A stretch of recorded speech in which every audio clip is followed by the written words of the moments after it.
Sa isang liblib na baryo, tahimik na namumuhay mag-isa si Selena, isang dalagang pipi na maagang naulila sa mga magulang. May isang matandang babae na walang sawang tumutulong sa kanya mula na magkakilala sila sa gubat. Natatandaan pa ni Selena, nakita niya nangangahoy ang matanda, lalapitan niya sana, ngunit nagulat siya nang bigla itong matumba at mawala ng malay. Marahil dala ng pagod sa pangangahoy, pati na rin ng gutom. Nang malapitan niya ito, ay naalala niya ang lola niyang kumupkop sa kanya nang mawalan siya ng magulang. Subalit sa makabilang buhay na nga rin kailan lang, kaya nagsosolo na talaga siya sa buhay. Dahil doon ay hindi niya itinuloy ang pakay sana niya sa matanda. Sa halip ay kumuha siya ng buko, biniyak ng walang anuman at ipinainom sa matanda ng magkamalay. Nagpasalamat sa kanya ang matandang si Nana Emma. Napagtanto nitong hindi siya nakakapagsalita. Mula nga noon ay si Nana Emma na ang tumayong lola at kaibigan niya. Isang gabi, isang lalaking susuray-suray sa paglalakad dala ng kalasingan ang nakasalubong ng aswang. Nagulat at namilog na lang ang mata ng lalaki nang bigla siyang sakmali ng aswang ni hindi na niya nagawang makasigaw. Natumba na lang. Sa baryong iyon ng Santa Barbara, maugong na pinag-uusapan ang mga aswang dahil sa patuloy ng pambibiktima sa kanilang lugar. Palala ng palala ang kanilang sitwasyon, kaya nagpatawag ng pulong si Kapitan para bumuo ng mga magroronda sa gabi. Dahil sa rondang nabuo, kaya't pansamantalang nanahimik ang aswang na nambibiktima. Ang mga taga-baryo ay matagal na naghihinala kay Nana Emma na siya ang aswang na nambibiktima sa baryo. Dahil mula raw nang dumating ito ay doon na nag-umpisang may mabiktima ang aswang sa baryo nila, kaya naman lihim siyang pinasubaybayan ni Kapitan. Wala namang kamalay-malay si Nana Emma, palibhasa ay mag-isa na lang din siya sa buhay, kaya't madalas ay nasa kubo siya ni Selena at inaasikaso ang mga kailangan ng dalaga. Pero ayaw ng dalaga na tumira sa kanya si Nana Emma. Isinulat niya sa papel ang dahilan at ipinabasa sa matanda. Anya sa sulat, mas mainam na manirahan ito sa baryo kaysa sa loob ng gubat dahil mapanganib doon. Nang sinabihan naman siya ng matanda na bakit hindi na lang siya ang tumira sa bahay nito para magkasama na sila, paulit-ulit lang na umiling ang piping dalaga, kaya iginalang na lang ni Nana Emma ang desisyon niya at palagi na nga lang siya nitong pinupuntahan sa gubat para tulungan at dalhan na rin paminsan-minsan ng makakain.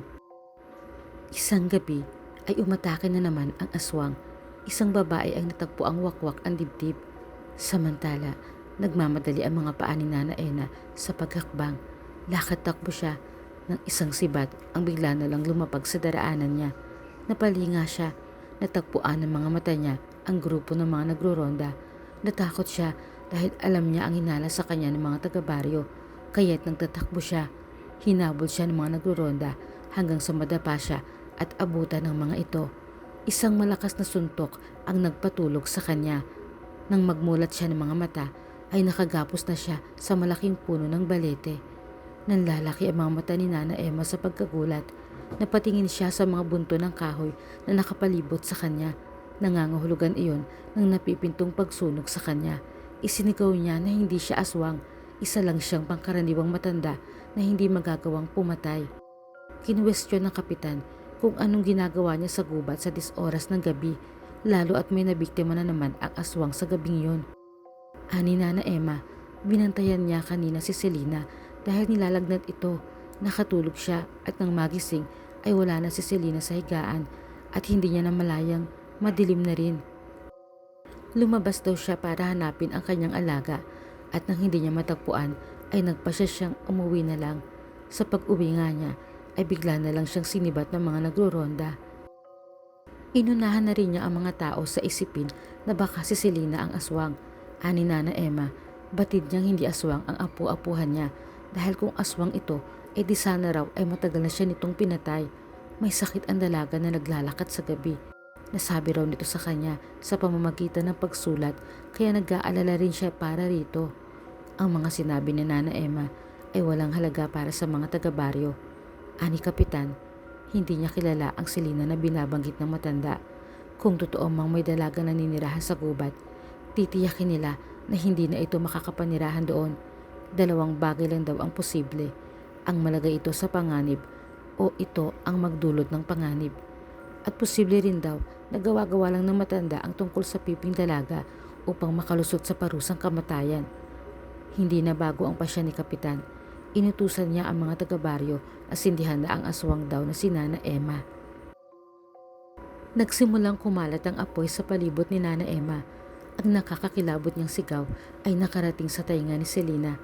Mula sa kinatatayuan nitong dilim ay humahagibis na tinuntun niya ang kinaroroonan ng matanda dahil ang totoong aswang ay siya at hindi si Nana Emma. Magkasabay lang silang dumating sa baryo. Napadpad siya sa gubat doon nang mamatay ang lola niya sa pinanggalingan niyang baryo. Mahigpit na kasi ang pagroronda doon kaya lumipat siya sa Santa Barbara. Bilang aswang ay hindi niya makayang kontrolin ang sarili sa pambibiktima para mabuhay. Kaya siya ang pumapatay at hindi si Nana Emma na napagdudahan sa pagdating nito kasabay ng paglaganap ng balita tungkol sa aswang. Ngunit hindi niya mapapayagan na mamatay ito ng dahil sa kanya. Kaya naman mula sa nagliliyab na apoy ay kinuha niya ito, itinakas niya sa baryo habang inuulan sila ng mga sibat ng humahabol ng mga taga-baryo.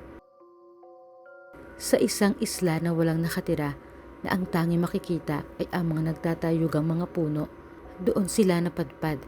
Nagpasalamat si Nana Emma sa pagliligtas sa kanya ni Selena. Hinaplos niya ito sa buhok at sinabing huwag itong mag-alala, wala mang tao na mabibiktima sa lugar na yon ay makakaya nilang mamuhay doon. Ngayong alam na raw niya ang lihim ng dalaga, tuturuan niya ito kung paano mabuhay na parang normal. Tumingin si Selena sa matanda at sumenyas ng pasasalamat. Ngunit natigilan siya nang makita ang kakaibang kislap ng isang mata ni Nana Emma. Isang palatandaan na hindi rin ito ordinaryo.